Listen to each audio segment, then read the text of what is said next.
Tim, back in April, Natural Resources Wales put out a consultation for the release of game birds in Wales. They have released the results, I believe. They have. So at the start of last month now, NRW, Natural Resources Wales, published a paper explaining the responses to the consultation that they launched. It was a huge number of responses, and as a result of that, the initial consultation was talking about putting red-legged partridge and common pheasants on Schedule 9 of the Countryside and Wildlife Act in the 24 to 25 season. Natural Resources Wales had such a huge amount of responses to the consultation. 42,000. 42,000 responses, which is an extraordinary amount for a relatively niche subject. It's not like driving at 20 mile an hour in the Principality, is it? It's fairly niche. So a huge number of consultation responses that they have to legally go through. They have to legally go through every response, read every response. Yeah. So they decided to delay giving the Welsh Government any advice, meaning that the 24-25 season wouldn't be affected by this piece of consultation and any subsequent legislation. Natural Resources Wales have now published their recommendations. That was pretty quick. It was pretty quick. They've done it. They've achieved it, according to them. And they have, in summary, they've produced quite a long paper, which you can have a look at. There's a link on the NGO's website. So you can look at their actual document where they respond to the responses. And then they give their own rationale for what they're going to do. There was one particularly big shock on it, right? Is that they didn't actually care about all 42,000 responses. Yeah, so the way we've interpreted their responses, they've appear to have discounted 93% of the responses to the consultation. We've still got the NGO legal team is still looking at it, and we will be putting a response into the Welsh Government. But it looks like they've decided that not some of the respondents, 93% of the respondents didn't understand the questions that they were being asked to answer, so they're going to discount their answers. It sounds like something from a comedy show, doesn't it? We don't like what you've said, and as such, we're ignoring it. There was a show in the 1980s and 70s called Yes Minister, and it just smacks to me as, well done. We've gone through the motions badly, but we're going to do what we were going to do anyway, because that's what we set out to do in the first place. 93% of you didn't agree. So we're going to discount your answers for not agreeing. Yeah, well, the strange thing is, of the 93%, we don't actually know which side of the coin they fell on. It's just 93% of the answers they seem to not like. And this was based off them coming to the website through a link as opposed to directly through the website from the homepage. Yeah, so in the response, the very lengthy response from NRW, it does say that many of the respondents clicked through a link which took them straight to the consultation page, meaning that the consultee, they're making an assumption that you or I, who came through a link on the NGO Basque's website to get there, didn't read the supporting documents. Now, there's no evidence to say I didn't or you didn't. Or that the 7% did. Or that the 7% did, precisely. It's a really strange statement to make, and on the basis of that, we're discounting that because we don't think they understood the question. One of the questions was about the view of adding pheasants and red-legged partridge to this particular schedule on the Countryside and Wildlife Act. And what that would do, it would make it illegal to release those species into the wild without a licence, which effectively bans the release of those species. It's what we were saying back in April is, in order to put a licence on something, you need to ban it first. And that was always the problem with this. Yeah, absolutely. What a lot of people have said in the consultation, and they've got it split into themes, and what a lot of people have said is, look, we think this is politically motivated, and we think it's politically motivated for these reasons, because the Minister, Julie James, has said in the past that she doesn't think the Welsh Government need to support shooting.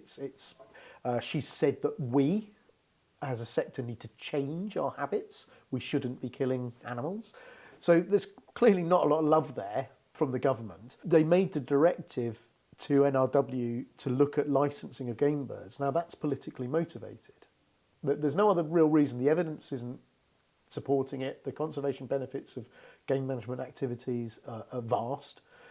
And also the monetary income and the socioeconomic benefit to Wales is hugely documented, and it's all there. So the evidence base doesn't support NRW's recommendation, which is to add pheasants and partridge to Schedule 9 of the Countryside and Wildlife Act in Wales. So people have said, look, we think this is politically motivated. And I'm paraphrasing, but NRW's response is, we think you misread the question. Firstly, it's brilliant that so many people responded. Yeah. Regardless of the fact that this has motivated so many people is a really interesting thing. Yeah. But it is also very interesting that this isn't a regular occurrence. They would discount that many responses, one presumes. No, I wouldn't have thought so. There's also other factors. We've got to look at the political landscape in Wales, which is very different to England and Scotland, is where you've only got one house. So there's only the Senate. Yeah. You don't have this check and measure.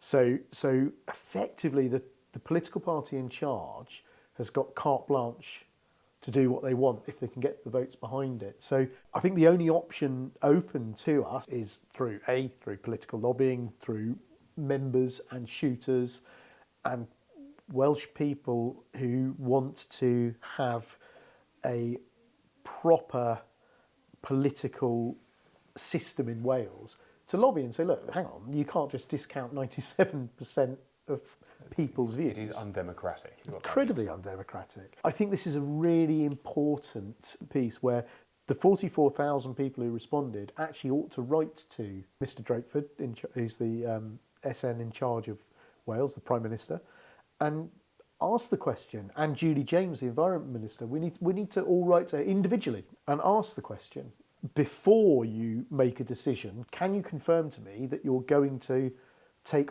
all the respondents' views on an equal level? Yeah. And like I said, no matter which side if you think pheasants and partridge should be on Schedule 9, those views need to be taken into account. And if you think they shouldn't, those views need to be taken into account. That's how democracy works. It's how democracy works. And I quite like democracy. It's good. It's so much better than the other side. Unless I was in charge, of course. The whole point of a consultation when you're creating a law, there's a process you legally have to follow. And it makes a complete mockery of democracy entirely if you say, OK, we're a proper government. We're a proper grown-up government. So we've set these parameters for ourselves and we're going to follow these rules that we've set ourselves unless we don't like the answer. It does stink, right? I think this is the problem. I presume the shooting organisations are taking the Welsh Government to task over this as a concept of fairness. Yeah, where the NGO are now. We have a specialist legal firm in Wales who, based on countryside and wildlife law, they're looking at the process for us at the minute. So that's stage one.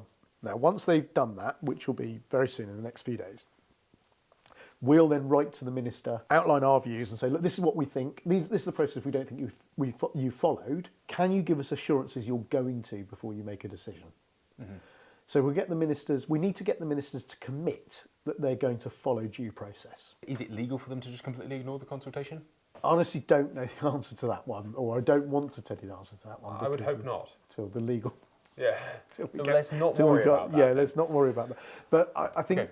So next steps are that you guys will be fighting our corner on this, same as everyone else will be, to hopefully get an outcome from this consultation that meets the answers that people put into the consultation? Yeah, absolutely. I mean, this is far too important to let it just blandly walk through the Welsh Parliament. I think this is more important on a national basis as well for all the nations, but Wales specifically, because it's yet another example of the government in Wales being able to ignore the views of the people completely and do whatever they want, whenever they want, without really thinking about the consequences or actually, in this particular example, caring. We know that game management activity is beneficial to the wider environment. Yes. We also know that the natural environment in Wales needs a huge amount of help. They banned humane cable restraints, snares, effectively condoning the curlew to extinction in the country of Wales. Removing a very, very important conservation tool, realistically. It is, and specifically in Wales, because of the topography, the terrain, the remoteness, it's a vital tool. Red grouse, blackcock, snipe, these species will probably disappear from the Welsh countryside. It's gonna, and it's only going to get worse. So to then remove or potentially, because this is what they're arguing, so we're not removing shooting, we're not banning shooting, we're just going to fundamentally change the entire way it's done. Will an estate who employs a gamekeeper have the funding to be able to continue that employment and continue that person's role? And the reinvestment in the countryside that they manage. Absolutely. And we've got to remember as well, gamekeepers are Britain's largest group of privately funded conservationists. No one does more for less than gamekeepers. And the result is game management. The result is pheasant shooting, partridge shooting, grouse shooting, whatever. That's the result. But the way you get there is by habitat improvement, biodiversity, and things like supplementary feeding. It seems to me that this decision that Welsh Government are taking or are being recommended to take, because the government haven't made a decision yet, and they could decide not to, which would be ideal, right? And the right decision. Yeah. But NRW are recommending that they do. Now, I think collectively, as shooting organisations and through the group aim to sustain, there'll be lots of discussions once we know more the direction Welsh Government are going in.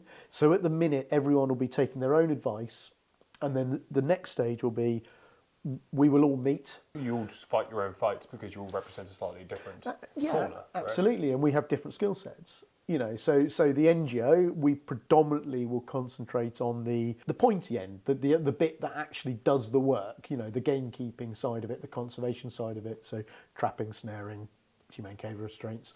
That's our core business. When it comes to things like wildfowling, it's still an interest, still really important, but it's not as targeted as if we're talking about game management. It would fall maybe into Basque's camp.